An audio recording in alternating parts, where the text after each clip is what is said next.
a Millionaire's sleek black. Car slowed to a stop at a busy red light in the heart of Accra. Inside, the air was cool and quiet, and outside, the heat shimmered on the dusty road. Among the street vendors weaving between cars was a barefoot girl, no more than 12, her dress worn thin, carrying a small tray of bottled water. She tapped gently on the driver's window, holding one up with a hopeful smile. The man inside was Emphasis Kofi Asante, 35 years old, owner of 3 luxury hotels in Ghana's capital. His life was filled with designer suits, gold watches, million-dollar cars, yet that night, sitting in traffic, he felt an emptiness money couldn't fill. His wife had left him. His children barely spoke to him. Success felt hollow. "Sir, water." "Very cold, very fresh," the girl asked politely. "How much?"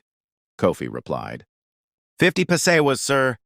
He reached for his wallet, and without much thought pulled out a 100 cedi note, worth 200 times the price. "Keep the change," he said, but the girl did something that stopped him in his tracks. She tore the note in half and handed one half back.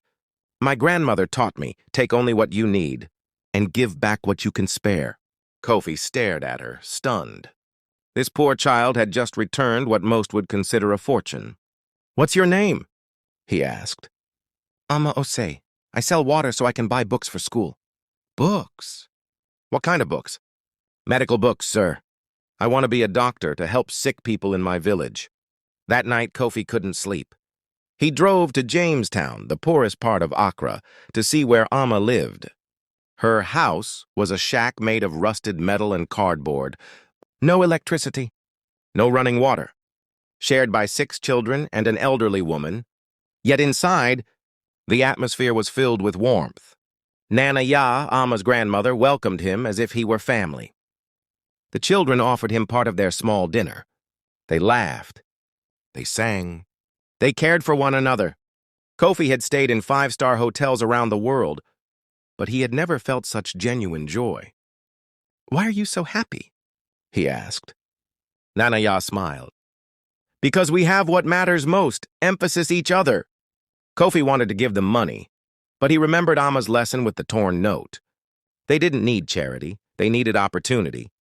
"Ama," he said, "I want to make a deal with you.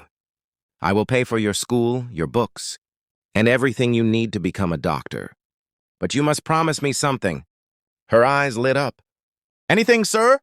"When you become a doctor, you come back here. You help your people. You never forget where you came from." Ama's eyes filled with tears. "Emphasis, I promise, Mr. Kofi, I promise." But Kofi didn't stop there. In Jamestown, he saw untapped potential everywhere. The boy fixing bicycles on the roadside? He became Kofi's first engineering scholarship student. The woman cooking over a charcoal stove? Kofi helped her open a small restaurant. The man painting murals on cracked walls? Kofi funded his art studio. Instead of giving handouts, he created opportunities. His hotels began hiring from Jamestown first. His suppliers were local businesses. Half of his profits went back to the community. His wealthy friends called him crazy. "You're wasting money on these people." But Kofi had found something more valuable than money. Emphasis, purpose. 5 years later, everything had changed. Ama graduated top of her medical school. The bicycle boy became Ghana's youngest patent holder. The street cook owned 5 restaurants. The artist's work was sold internationally, but the greatest transformation happened to Kofi himself. His children were proud of him. Even his ex-wife saw the man she had once loved. "What changed you, Papa?" his daughter asked. "A little girl who taught me that wealth isn't what you keep, it's what you give," he said. On a bright morning, Dr. Ama Osei opened her free clinic in Jamestown. Hundreds gathered for health care they had never before received. Kofi stood in the crowd filled with pride until Ama called him forward. "This clinic exists because of one man," she told them. "But he taught us something more important than medicine, that we all have the power to lift each other up." The crowd erupted in cheers. But Kofi knew the truth. Ama had saved him more than he had saved her. As the celebration continued, an elderly man approached. "Are you Kofi Asante?" "Yes." I'm Professor Osei, Ama's grandfather. Kofi looked puzzled. But I thought Nana Ya was her grandmother? She is, but I raised Ama when I returned from America.